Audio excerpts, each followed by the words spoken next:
Morning 8th class. This is fourth video of your chapter number first, ठीक है, जिसमें हम इंडियन कॉन्स्टिट्यूशन के बारे में पढ़ रहे थे। अभी तक बहुत सारे टॉपिक कवर कर चुके हैं और नेक्स्ट टॉपिक हमारा है सेपरेशन ऑफ पावर, यानी कैसे पावर्स को बांटा गया है। ठीक है, government is organise for fulfilling the objectives of the state. यानी गवर्नमेंट क्यों है? ताकि वो स्टेट के ऑब्जेक्टिव्स को फुलफिल कर पाए, यानी उनका जो काम है वो कर पाए, उनको जो चाहिए वो प्रोवाइड कर पाए। For fulfilling the objectives government perform several functions. The functions are generally divided into 3 categories. कुछ फंक्शंस प्रोवाइड करती है उनके ऑब्जेक्टिव्स को पूरा करने के लिए। 3 कैटेगरीज में हमने बांट दिया है। कौन कौन सा? Function of each categories are perform by specialised organ of the government. यानी हर फंक्शन के लिए एक स्पेशल ऑर्गन है, एक स्पेशल सिस्टम है। ठीक है, एक स्पेशल सिस्टम है। द 3 ऑर्गन्स आर कौन कौन से हैं? Legislature, executive and judiciary. ठीक है, जिसमें से हम एग्जीक्यूटिव पढ़ चुके हैं, जिसमें हाउसेज आते हैं। ठीक है, the legislature make law and executive enforce them. Legislature law बनाता है, एग्जीक्यूटिव उसको फॉलो उसको इन्फोर्स यानी लागू करता है, और जुडिशरी उसको क्या करता है? इंटरप्रेट देम, उसको उसके अकॉर्डिंग काम करता है। Meaning of the theory of separation of power means that the 3 organs of the government, that is the legislature, executive and judiciary, must be separated and independent of one another. यानी क्या है separation? Power को separate करने के लिए कि का मतलब क्या है, क्यों सेपरेट की गई है? ताकि हर ऑर्गन अपने तरीके से काम कर पाए। ऐसा ना हो कि उसने काम नहीं किया तो मैंने भी नहीं किया, यानी एक दूसरे पे डिपेंड ना हो, सबको अपना अपना काम करना है। Each of these powers should be exercised by separate group of people so that no group or individual is in the position to control the other two.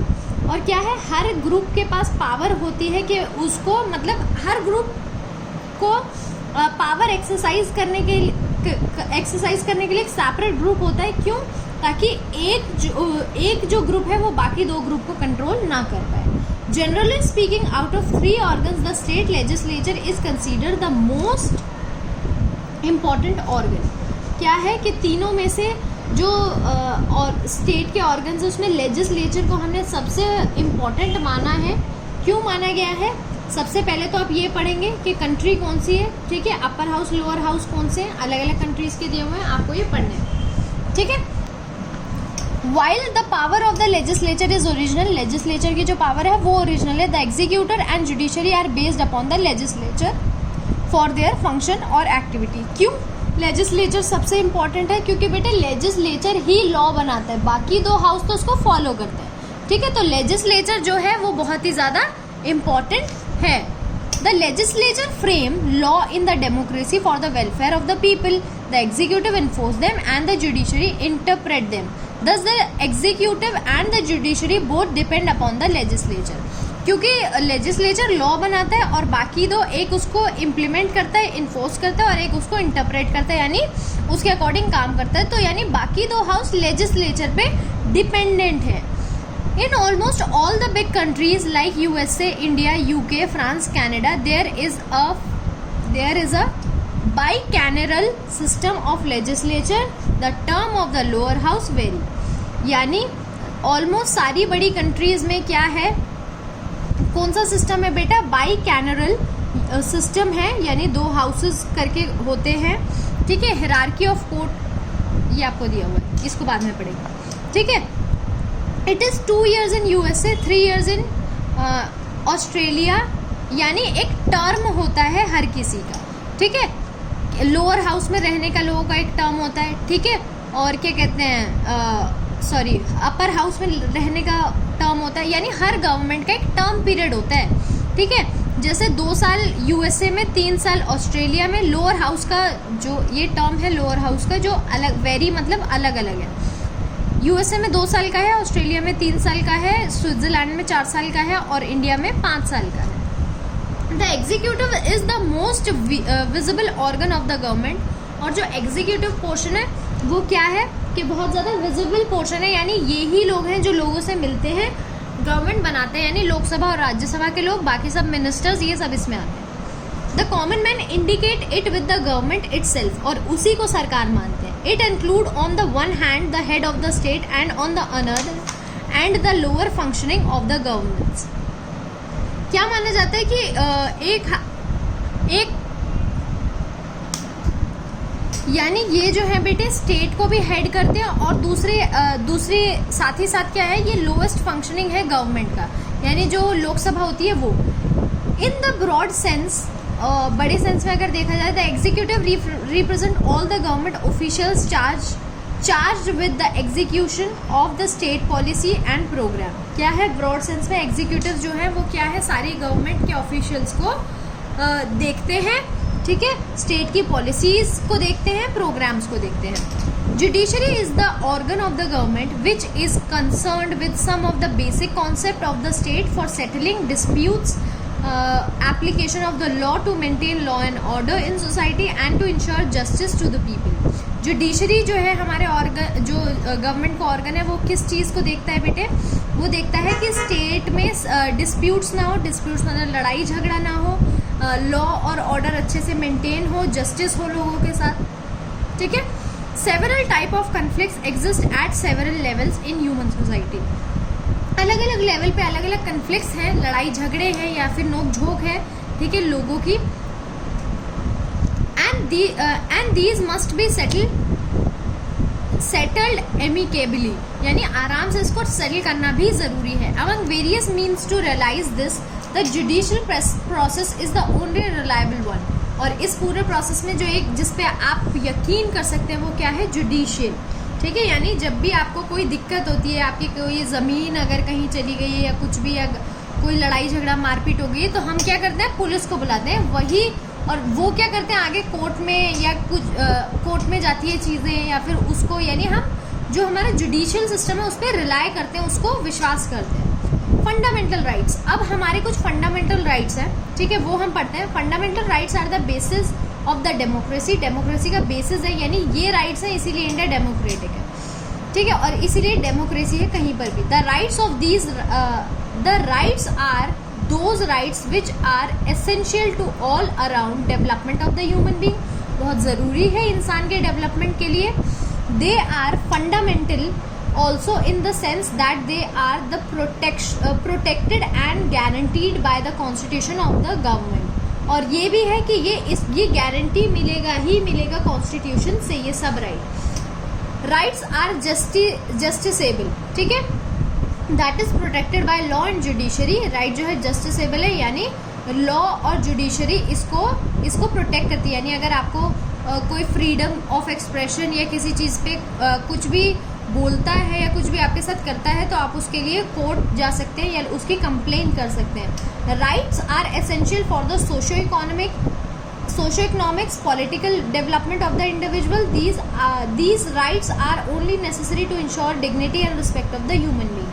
Human being की रिस्पेक्ट और डिग्निटी को maintain करने के लिए, उसके overall development के लिए बहुत ज़रूरी है कि उसको ये राइट मिले। Right ensures the participation of citizen in the political process. Political process में पार्टिसिपेट करना इंश्योर करता है, यानी ताकि वो पार्टिसिपेट करे। Rights also protect deprived section and individual against exploitation oppression as they are helpful in generating political awareness among people। और ये छोटे लोगों को या फिर छोटी कास्ट के लोगों को भी प्रोटेक्ट करता है, क्योंकि ये जनरल अवेयरनेस फैलाता है, लोगों के राइट्स के बारे में लोगों तक पहुंचाता है। Rights are effective and check against the misuse of authority and power by the government. Rights ये भी चेक करता है कि जो गवर्नमेंट है हमारी, वो अपने पावर्स का मिसयूज ना करे। दे ensure the rule of law in the true sense, और यही है जो रूल ऑफ लॉ, यानी लॉ का ही राज को अच्छे सेंस में, सही सेंस में बताता है। ओरिजिनली बेटा क्या है कि हमारा जो पार्ट 3 है कॉन्स्टिट्यूशन का, वो हमें 7 फंडामेंटल राइट प्रोवाइड करवाता है, या हमें या किसी भी इंडियन सिटीजन को, ठीक है। कौन से हैं? But right to property was taken away as fundamental right in 1978। एक और फंडामेंटल राइट था हमारे पास, राइट टू प्रॉपर्टी, मगर इसको हटा दिया गया है 1978 में बाय 44 अमेंडमेंट के उसमें, ठीक है, हटा दिए गए। दस देयर इज नाउ ओनली 6, ठीक है, और अब सिर्फ 6 रह गए हैं। राइट ऑफ इक्वालिटी, यानी बराबरी का राइट, फ्रीडम का राइट, एक्सप्लॉयटेशन, यानी अगर कोई आपसे ज्यादा पैसे ऐंठ रहा है, या फिर आपको मतलब जो आपको एक्सप्लॉइट करना, ठीक है, तो आप उसके खिलाफ कंप्लेन कर सकते हैं। रिलीजन का फ्रीडम है, यानी कोई भी धर्म आप चूज कर सकते हैं जो आपका मन है। कोई भी कल्चर या एजुकेशन रेमेडीज ले सकते हैं, यानी कोई भी कल्चर आप देख सकते हैं, कोई किसी भी प्रकार की एजुकेशन ले सकते हैं। और कॉन्स्टिट्यूशनल रेमेडीज, यानी कॉन्स्टिट्यूशन से आपको रेमेडी मिलेगी। अगर आपके साथ कुछ गलत हो रहा है तो उसको क्या किया जाएगा, तो उसको देखा जाएगा और उसके खिलाफ कार्रवाई होगी। राइट टू इक्वालिटी, अब इन राइट्स को बेटे क्या किया गया है, क्या है बेटा, इक्वालिटी होनी चाहिए, ठीक है, मतलब सब में इक्वालिटी होनी चाहिए, बराबरी होनी चाहिए। The democracy rest the principle of the equality to all individual in different field of life following equalities has been ensure in the constitution of India, यानी सभी को इक्वालिटी का राइट है, ये प्रिंसिपल दिया गया है, चाहे वो किसी भी फील्ड से हो, वो कैसी भी जिंदगी जीता हो। तो क्या है, इक्वालिटी बिफोर लॉ, यानी लॉ के सामने सब एक बराबर। Prohibition of discrimination on the ground of religion, race, sex, caste, place of birth, यानी कोई भी अगर आपके साथ डिस्क्रिमिनेशन करता है कि भाई आप तो यहाँ के रहने वाले, आप तो ये भाषा बोलते हो, तो उसके खिलाफ कंप्लेन कर सकते हो, ठीक है। Equal opportunity in the employment under government,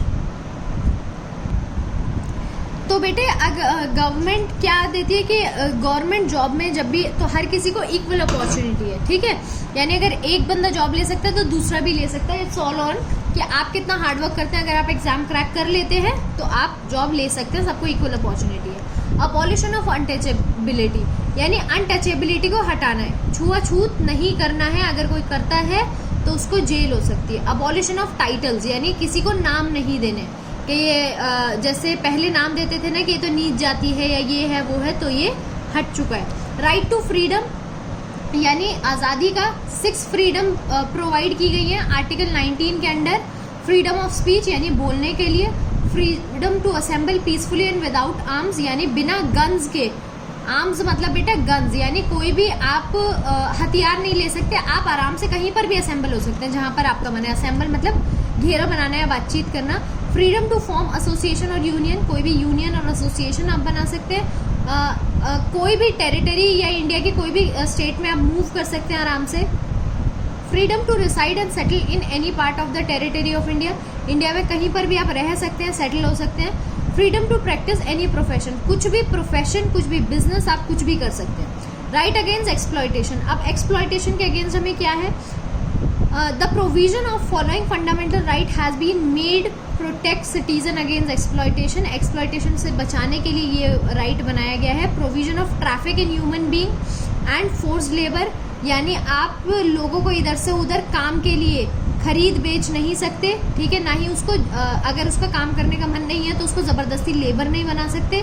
provision of employment of child in factories, prohibition मतलब मना है अगर चाइल्ड का फैक्ट्री में काम करना, अगर कोई ऐसा करता है तो उसको पकड़ कर ले जाएंगे पुलिस वाले।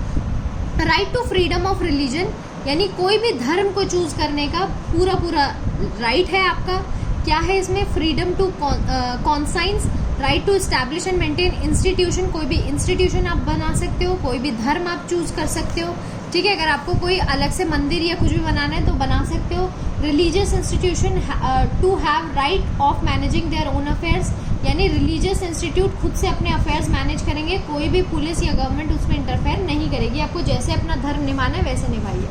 Religious institute to entitle to own and acquire movable and immovable property, यानी कोई भी प्रॉपर्टी आप खरीद सकते हो अपने, मतलब अगर आपको कोई भी मंदिर के लिए खरीदनी है, मस्जिद के लिए खरीदनी है, आप खरीद सकते हो, कोई आपको रोकेगा टोकेगा नहीं। Every person to have freedom as they payment to tax to promote any particular religion, कोई भी रिलीजन आपको प्रमोट करने का पूरा अधिकार है कि अगर आप साईं को मानते हो तो उसको प्रमोट करो, लोगों को उनके बारे में बताओ या जागरूक करो, ठीक है। Religious instruction not to impart any educational institute, ठीक है, आप मगर किसी भी रिलीजन को किसी भी पढ़ाई में इंक्लूड नहीं किया जाएगा। ऐसा नहीं होगा कि अगर आप कोई स्कूल में पढ़ रहे हो और उसका ओनर हिंदू है तो वो अपने हिंदू भगवान की किताबें लगवा देगा या भगवत गीता पढ़ना शुरू कर दोगे, ये ऐसा नहीं होता। या अगर मुसलमानी स्कूल में आप जा रहे हो या उसका ओनर मुसलमानी है, ठीक है, तो आप कुरान पढ़ना शुरू कर दोगे, ऐसा नहीं होता। कोई भी रिलीजन की बुक स्कूलों में नहीं लगाई जाएगी। Every person to have freedom to attend religious instruction to any educational institute, कोई भी आप भगवान का मतलब अगर आपको पूजा करनी है, अर्चना करनी है, तो कुछ भी आप अपने स्कूल में या कोई भी इंस्टीट्यूशन में आप उसको बता सकते हो या उसको ऑर्गेनाइज कर सकते हो, कोई रोक टोक नहीं होगी, ठीक है। कल्चरल एंड एजुकेशनल राइट, ऐसा नहीं होगा कि अगर आप किसी स्कूल में जा रहे हो और वो उसका ओनर मुसलमान है तो आप गणेश चतुर्थी ऑर्गेनाइज नहीं कर सकते, रक्षाबंधन ऑर्गेनाइज नहीं कर सकते, नहीं, ठीक है, आपको पूरा हक है। In India any section of citizen has the distinct language, script और culture of its own shall have the right to conserve the same. यानी कोई भी कल्चर या कोई भी एजुकेशनल जो भी आपका मन करे आप वो कर सकते हो, कोई भी कल्चर अडॉप्ट कर सकते हो, कोई भी एजुकेशनल इंस्टीट्यूट में जा सकते हो, ठीक है, आपका रिस्पेक्ट किया जाएगा, आप वो चीज़ फॉलो कर सकते हैं। All linguistic and regional minorities have the right to establish and administer educational institute of their choice. यानी कोई भी मतलब अगर आपको जैसे आपने देखा होगा कई कई जगह पे क्या होता है कि आपको वो पढ़ाई जाती है कुछ मतलब आपने मुस्लिम्स में ज़्यादा देखा होगा कि मुस्लिम का एक जगह होती है, मतलब वो मस्जिद के आसपास ही बनाते हैं जहाँ पर मुसलमानी पढ़ाई जाती है, जो उनकी लैंग्वेज है उर्दू पढ़ाई जाती है, ठीक है। तो आप ऐसे अपने इंस्टीट्यूट छोटे छोटे इस्टेब्लिश कर सकते हैं, ठीक है, कोई उसमें आपत्ति नहीं है, ठीक है। राइट टू कॉन्स्टिट्यूशनल रेमेडीज, यानी अब ये लास्ट है हमारा, इसको पढ़ते हैं। Article 32 declare it to be fundamental right. हमारे आर्टिकल 32 में ये हमारा फंडामेंटल राइट है सिटीजन का, to move the court for enforcement of their right. यानी अगर किसी को ऐसा लगता है कि मेरे को यहाँ पर मेरा राइट नहीं मिल रहा है तो आप कोर्ट में जा सकते हैं, उसके खिलाफ कंप्लेंट कर सकते हैं, आपकी सुनवाई होगी। Secularism, Indian society is a multi regional and multi ethical society. अब क्या होता है सेक्युलरिज्म पढ़ते हैं, हमारी जो इंडिया की सोसाइटी है उसमें कई सारे रिलीजन है, कई सारे एथिकल सोसाइटी है, where people of various religion, creeds and sects are living together. यानी अलग अलग धर्म के अलग अलग जाति के लोग आपस में रहते हैं। In the light of these background the maker of Indian constitution try to establish a secular state, यानी एक ऐसी स्टेट जहाँ पर सभी धर्म के लोग आपस में आराम से रह पाए और कोई भी वाद विवाद नहीं हो। तो कॉन्स्टिट्यूशन मेकर्स ने ये ध्यान रखा है कि सभी धर्मों को इस तरीके से राइट दिया जाए कि वो आपस में सही से रह पाएँ, लड़ाई झगड़ा ना हो। तो they try to establish a secular state, that means no religion shall be state religion in India. यानी कोई भी रिलीजन हमारी स्टेट का रिलीजन नहीं है, कोई भी रिलीजन आप फॉलो कर सकते हैं। बेटा आपका जो चैप्टर है ये यहीं पर फिनिश होता है।